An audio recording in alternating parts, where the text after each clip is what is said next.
¿Qué tal, chicos? Muy buenos días. Bienvenidos nuevamente a esta clase de estadística y probabilidad. El día de hoy vamos a ver uno de los temas más importantes de la estadística, por lo cual pues quiero pedirles que pongan toda la mayor atención posible, ¿sí? Ya que este es uno de los temas cruciales para poder hacer análisis estadísticos, no solamente en esta clase, sino posteriormente cuando ustedes entren a la carrera, van a utilizar este concepto, ¿de acuerdo? Más allá de lo que es el promedio y la desviación estándar, que no son términos aleatorios, sino que nos van a servir para estos análisis, ¿sí? Esta herramienta es muy poderosa para hacer análisis probabilísticos, ¿sí? A partir de datos estadísticos. Bueno, vamos rápidamente. El tema de hoy es distribución normal. La distribución normal es una aproximación teórica de una distribución real a un modelo matemático conocido como campana de Gauss, ¿sí? ¿Qué es la campana de Gauss? Bueno, pues no es otra cosa más que una curva en forma de campana que se traza a partir de tener en el eje X lo que son las observaciones o en estadística se llaman las clases, ¿sí? La clase y la frecuencia. En una observación pues tenemos ciertas clases o ciertos valores y la frecuencia con lo que se repiten esos valores, ¿sí? La distribución de los datos, por lo general, para la mayoría de los datos estadísticos, se distribuyen alrededor de un valor central que se conoce como promedio o media. Eso ya lo vimos en otras clases. Si nosotros tenemos un valor promedio aquí en el eje Y, de cierto valor, no importa qué número, tenemos un valor promedio, tenemos valores que están arriba del promedio y valores abajo del promedio, ¿sí? Valores que son más grandes que el promedio y más bajos que el promedio. Pero acuérdense que nuestra distribución debe ser tal que todos los valores de nuestro conjunto de datos deben estar alrededor del promedio. Y también tenemos lo que se conoce como la desviación estándar, ¿sí? Que era el ancho en el cual estaban distribuidos la mayoría de los datos, ¿sí? Esto lo habíamos visto, no lo habíamos visto así en vertical, lo habíamos visto en horizontal. Fíjense, ¿qué pasaría si yo inclino esto? Por así decirlo, miren. Acuérdense que los datos, yo tenía valores que estaban, no sé, por aquí, ¿sí se acuerdan? Que los graficábamos. Unos estaban arriba, otros estaban abajo, etcétera. Unos incluso estaban muy arriba y muy por debajo. Y teníamos el promedio. El promedio era una línea que pasaba atravesando todos los datos. Y la, la desviación estándar no era otra cosa más que una franja, ¿sí? Que era característica de esa distribución de datos, ¿sí? Y que algunos datos pues quedaban fuera de esa franja porque o estaban muy lejos del promedio o eran muy pocos, ¿sale? Pero la gran mayoría de los datos estaba alrededor del promedio y dentro de la franja que es la desviación estándar, ¿de acuerdo? Ok, bueno, espero que de eso sí se acuerden, porque es importante que lo tengan presente. Si no, yo les pido de favor que ustedes vayan a los videos anteriores para que sepan qué es el promedio y qué es la desviación estándar. No sigan con esta clase si no tienen claro qué es la desviación estándar. ¿Sale? Se los recomiendo, por favor. Ok, bueno. Este modelo representa la forma en que se distribuyen los valores de un conjunto alrededor del valor promedio. No es otra cosa. Tenemos el promedio y todos los datos se distribuyen alrededor del promedio simulando una especie de campana de Gauss. ¿Ok? Ustedes ya debieron haber visto en su libro lo que era una gráfica de barras, cómo hacer una gráfica de barras, una gráfica de frecuencias, ¿sí? Si no, pues también revisen eso en su libro. Bueno, miren, vamos a ver un caso real. Aquí tenemos un caso real de un experimento o una observación donde tenemos valores .3, .4, .5, etcétera, un cierto rango de valores y la frecuencia con que aparecen esos valores en una distribución de datos, ¿sí? Entonces aquí podemos nosotros ver que el promedio está donde están las barras más altas, ¿sí? Que sería aquí el promedio, podríamos pensar que el promedio está entre por ahí de .6, ¿no? Bueno, si se hace el cálculo, da 0.6. Pero aparte, notamos nosotros que hay valores que están lejos del promedio, tienen frecuencia más baja, tanto a la derecha como a la izquierda.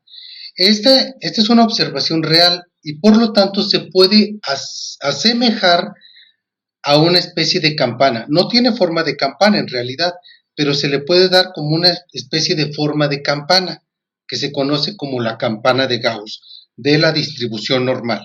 ¿Sale? Ahora, vamos a suponer que nosotros ya tenemos estos datos, ¿sí? Yo ya hice mi gráfica de barras, mi gráfica de frecuencias, y quiero saber cuál es la campana de Gauss que le corresponde a mi conjunto de datos. Bueno, pues es lo que vamos a ver ahorita, ¿sale? Para saber cómo graficar la campana de Gauss de una distribución de datos, es necesario conocer, uno, la media, o lo que es el promedio, y la desviación estándar. La media la escribíamos con la letra mu, ¿sí? Una letra como una especie de U o como una especie de M, ¿sí? Esta letra se llama mu y sirve para referirse al promedio, ¿sí? Y sigma, la letra sigma la utilizábamos para la desviación estándar. Entonces necesitamos conocer el promedio y desviación estándar. Algunas veces voy a decir media, algunas veces voy a decir promedio, es lo mismo, ¿sí? ¿Sale? Bueno, aquí va a ser lo mismo, el promedio, ¿sale? Y la ecuación para poder graficar la distribución normal en términos porcentuales es esta que está aquí. Fíjense, f de x es igual a 100 entre sigma, que es la desviación estándar, por la raíz de 2pi. Acuérdense, pi vale 3.1416. Y eso multiplica a la letra e elevada a la menos un medio, que multiplica a un valor x menos el promedio entre la desviación estándar al cuadrado. Esto parece como que muy enredoso, pero si ustedes saben utilizar y despejar las fórmulas y sustituir los valores, no van a tener ustedes ningún problema, aunque ahorita lo voy a explicar, ¿sale? Ok, vamos a empezar con un ejemplo sencillito. En una encuesta se le pregunta a 25 alumnos cuántas personas viven en sus casas. Los datos obtenidos se muestran en la siguiente tabla. Entonces le preguntamos a los alumnos cuántas personas viven en su casa y algunos contestan que 2, otros que 4, otros que 6, unos que 5, otros que 7, etcétera, ¿sale? Y aquí están pues los resultados. Ok, en el problema dice, elabore una tabla de frecuencias y haga la gráfica de barras. B, elabore una tabla de frecuencias porcentuales y su gráfica de barras también. Inciso C, calcular el promedio y la desviación estándar. E inciso D, graficar la campana de Gauss de la distribución normal usando los datos obtenidos. Muy bien, bueno, pues vamos con el inciso A. Elaborar la tabla de frecuencias y gráfica de barras. La tabla de frecuencias se hace contando, ¿sí? Nosotros vamos a poner en la primera columna la clase, es decir, el número de personas que viven en una casa. Aquí, los datos que vamos a poner aquí, pues son las posibles respuestas que yo tengo acá arriba, ¿no? Puede ser que sean 2 personas en una casa, 3 personas, 4, 5. El valor mínimo es 2 y el valor máximo es 8. Entonces yo voy a poner mis valores. 2 personas, 3 personas, 4, 5, 6, 7, 8 personas que viven en una casa. ¿Sale? Y en la siguiente columna yo voy a poner el número de alumnos que contestó esa respuesta, ¿sí? Entonces, a ver, ¿cuántas personas contestaron que viven 2 personas en su casa? 1, 2. Entonces aquí ponemos 2. O 2 veces se repite el 2. ¿Cuántas personas contestaron que viven 3 personas en su casa? ¿O cuántos alumnos? 1, 2, 3, 4, 5, 6. ¿Sale? Nada más es contar. Entonces, 6. ¿Cuántos alumnos viven 4 personas en su casa? Pues 8. 8 contestaron, ¿vale? Y así. Entonces, bueno, pues ya llenamos nuestra tabla. Si ustedes tienen que ir contando, si yo les voy a dar una tabla de datos y ustedes van a ir contando, ¿sí? Entonces, aquí en la primera columna tenemos la clase, que es el eje X, ¿sí? De lo que yo estoy preguntando. Y en la siguiente columna, la cantidad de personas que responde esa pregunta, que responde esa respuesta en particular, ¿sale? Bueno, Una vez que yo ya tengo mi tabla de frecuencias, de clases y frecuencias, ahora yo voy a hacer una gráfica de barras, ¿no? En el eje X va a ir los elementos de clase, ¿sí? La clase. 2 personas que viven en una casa, 3 personas que viven en una casa, 4 personas, 5, etcétera, hasta el 8. Y en el eje Y, ¿cuántos alumnos contestaron esa respuesta? ¿Sí? Entonces lo interpretamos así. 2 alumnos, en su casa viven 2 personas. 6 alumnos, en su casa viven 3 personas. 8 alumnos, en su casa viven 4 personas. 5 alumnas, en su casa viven 5 personas, etcétera. ¿Sale? Ahí está. Bueno, de esto ya podemos obtener un poco de información. Lo que podemos observar en esta gráfica es que la moda es 4. La moda es el valor que más se repite o el que tiene mayor frecuencia, ¿sí? Y más o menos por esta distribución podríamos pensar que el promedio está pues muy cerca del 4. No está más cerca del 3 ni está más cerca del 5. Podríamos ahorita anticipar que el promedio está cerca del número 4, ¿sí? Bueno, y eso más o menos lo que nos dice es que en promedio de ese grupo de 25 alumnos, en promedio, las personas que viven en una casa son 4, ¿sí? Esa es una primera aproximación a mi análisis estadístico. Ok, bueno, inciso B. Debemos debemos ahora hacer una tabla de frecuencias porcentuales y su gráfica. Ok. Bueno, para obtener la frecuencia porcentual, lo único que hacemos es que esta frecuencia que está aquí, ¿sí? Este conteo que hicimos, yo lo divido entre el número total de alumnos, ¿sí? Y lo multiplico por 100. ¿Cuántos alumnos entrevisté? Pues son 25. Entonces aquí sería 2 entre 25 por 100, 6 entre 25 por 100, 8 entre 25 por 100. Es decir, la frecuencia que yo tengo la divido entre el número total de alumnos, en este caso, y lo multiplico por 100. ¿Sí? Me va a dar estos datos. Y ahora yo ya lo puse en términos porcentuales. ¿Sí? El 8% de alumnos en su casa viven 2 personas. Del 24% de alumnos en su casa viven 3 personas. Del 32% de alumnos en su casa viven 4 personas.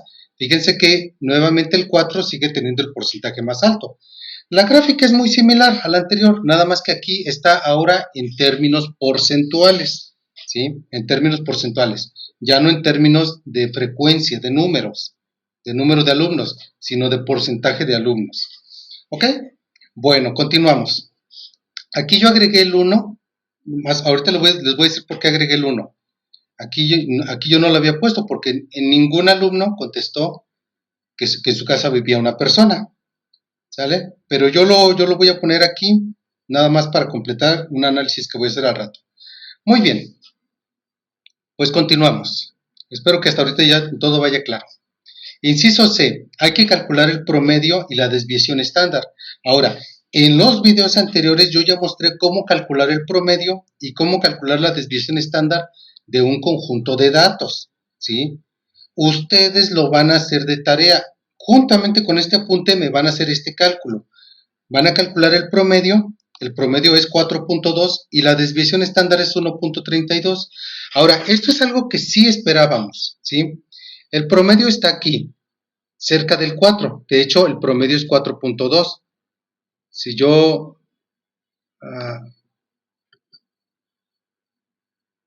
pudiera hacer una marquita aquí, el promedio está aquí más o menos, como en 4.2. Y la desviación estándar es 1.32. Por lo tanto, el rango de datos va desde el promedio menos desviación estándar hasta el promedio más desviación estándar, es decir, desde 2.88 hasta 5.52.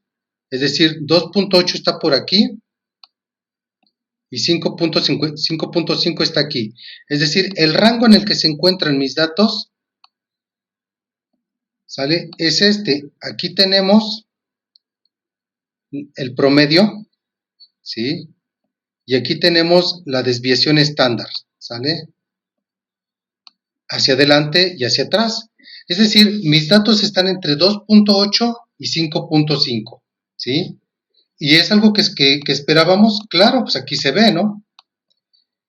Aquí se ve claramente Voy a dibujarlo por acá.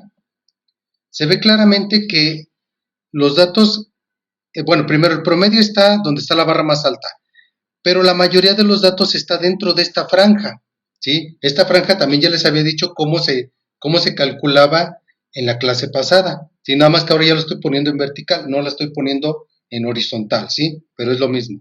Y aquí se ve claramente que esta franja es la franja característica de todos mis datos. Y hay valores que se quedan fuera, ¿sí? Aquí no importa. Muy bien, ahora lo que tenemos que hacer es calcular cuál es la campana de Gauss característica de esta distribución. De hecho, mi campana de Gauss, yo ya debo adelantar que debe tener más o menos esta forma, ¿sí? Más o menos, ahí me salió medio chueco, pero debe tener esa forma. Donde el punto más alto esté, donde está el promedio, ¿sí? Muy bien, pues vamos ahora a hacer, esto les digo si les queda de tarea hacer este cálculo. Último inciso, D. Vamos a graficar la campana de Gauss. Ay. Muy bien, vamos a calcular la campana de Gauss. Muy bien, ahora tenemos nuestros valores de X, yo los voy a tomar desde el 1 hasta el 8, ¿sí? Desde un miembro de la familia hasta 8 miembros de la familia. Aunque ninguno contestó 1, pero yo lo voy a poner, ¿sale? ¿Para qué? Para poder tener un rango desde 1 hasta 8. Y vamos a utilizar esta fórmula, 100 entre sigma raíz de 2pi por e elevado a la menos 1 medio por x menos mu entre sigma al cuadrado, donde sigma es desviación estándar y mu es el promedio. Y x va a ser cada uno de estos valores. Lo único que tenemos que hacer es sustituir donde vaya x, voy a poner primero 1, luego 2, etcétera, hasta llegar al 8. Pero antes de hacer eso, yo en esta fórmula voy a sustituir primero cuánto vale mu y cuánto vale sigma, que son el promedio y la desviación estándar que yo ya calculé previamente. Entonces, bueno, aquí tengo mi fórmula, ¿sale? Ahí tengo mi fórmula. Primero, vamos a, donde haya mu, o el promedio mu, yo voy a poner 4.2. Entonces, aquí está mu, yo lo quito y pongo 4.2, ¿sale? Y donde haya sigma voy a poner 1.32, ¿sale? Esta es como que nuestra primera sustitución, los valores de promedio y desviación estándar. ¿Ok? Muy bien, ahora vamos a reducir esta parte, porque esto ya es un número que podemos calcular, ¿sí? Para empezar, bueno, pues vamos a ver cuánto vale 2pi. 2pi es 3.1416 multiplicado por 2, ¿sale? 6.2832. Y a ese 6.2832 le voy a sacar raíz cuadrada, ¿sale? Me da 2.5, ¿sí? Y luego lo multiplico por 1.32, ¿sale? Me da 3.3. Entonces, todo esto me va a dar 3.3. Espero que sí esté claro. Miren, pi vale 3.1416, lo multiplico por 2. Luego le saco raíz y a eso lo multiplico por 1.32. Me da 3.3. No se les... Bueno, lo voy a hacer aparte para que no se les vaya a olvidar, ¿sale? Esto vale 3.3. ¿Sale? Y ahora, ¿cuánto me da 100 entre 3.3? Pues vamos a hacer la cuenta. 100 entre 3.3 me da 30.3. Entonces esto me da 30.3. Y ahora ese 30.3 pues lo voy a multiplicar por esto. ¿Vale? Aquí pues ya no hay mucho que reducir. Un medio es lo mismo que 0.5. ¿Sí? Entonces pues ya está lo más reducido posible. Ahora vamos a sustituir los valores de x. ¿Vale? Muy bien. Entonces pues lo único que hacemos es que vamos a poner la misma fórmula. ¿Sale? Pero vamos a sustituir donde vaya x, pues vamos a poner el valor correspondiente a x, en este caso 1. F de 1 sería 30.3 por e a la menos 0.5 por 1 menos 4.2 entre 1.32 al cuadrado. ¿Sale? Y vamos a ver primero cómo se hace ese cálculo, porque como que a lo mejor no estamos acostumbrados un poco a trabajar con exponenciales. Fíjense, lo primero que vamos a hacer es, a 1 le vamos a restar 4.2. 1 menos 4.2 me da menos 3.2. Y ahora esto que me da lo divido entre 1.32. Entre 1.32. Y me da menos 2.4. ¿Sí? Y ahora eso que me dio de esa división lo elevo al cuadrado. Me da 5.8. Y luego lo multiplico por 0.5. Por 0.5 negativo. Me va a dar menos 2.9. Y ahora entonces yo voy a elevar el exponencial a la 2.9. Aquí, de hecho, aquí está, miren. En el caso mío, yo tengo una tecla un botón que dice e a la x. En algunas de sus calculadoras sí viene e a la x. Les va a aparecer e a la x. En otros les va a aparecer exp. ¿Sale? En otros les va a aparecer e a la y. No importa, lo que tienen que hacer es utilizar esa tecla. Entonces yo tengo menos 2.9 que me dio de hacer esta resta, luego dividir, elevar al cuadrado y multiplicar por 0.5 negativo, me da menos 2.9. Si yo le pongo e a la x, me da 0.05, 29.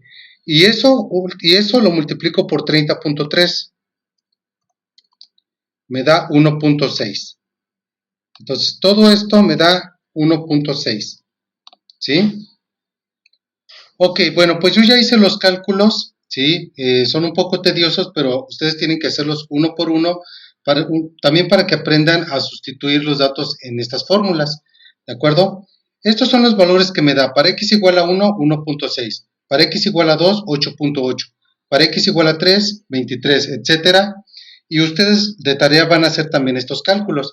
Bueno, ahora vamos a graficar estos datos en la misma gráfica que hicimos hace rato, ¿sí? Esta gráfica de barras de frecuencias, donde incluíamos también el valor 1, ¿sí?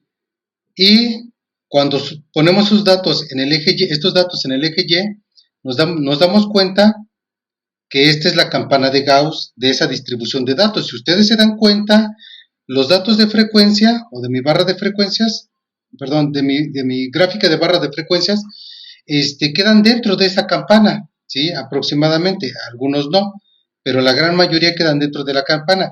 Quiere decir que esa campana de Gauss, o esta curva en forma de campana, es característica de este conjunto de datos, ¿sí? Esta es la que los va a caracterizar, ¿sí? De esta campana, o de esta ecuación, que es la ecuación de la campana de Gauss para esta distribución de datos, se puede obtener información probabilística que vamos a ver en siguientes clases. El día de hoy ya no alcanzamos, ¿sí? Pero, pues si ustedes se dan cuenta, entonces ya tenemos una forma, primero, de representar nuestra distribución de datos utilizando gráficas de barras y de frecuencias. Y también un modelo teórico que se conoce como la campana de Gauss, que cuando yo la grafico, me doy cuenta que mis valores quedan dentro de esa campana los cubre, ¿vale?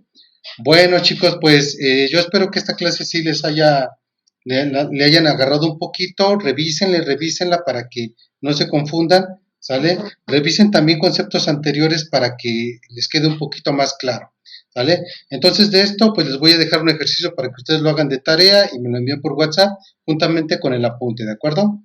Ok, gracias chicos, pues hasta luego.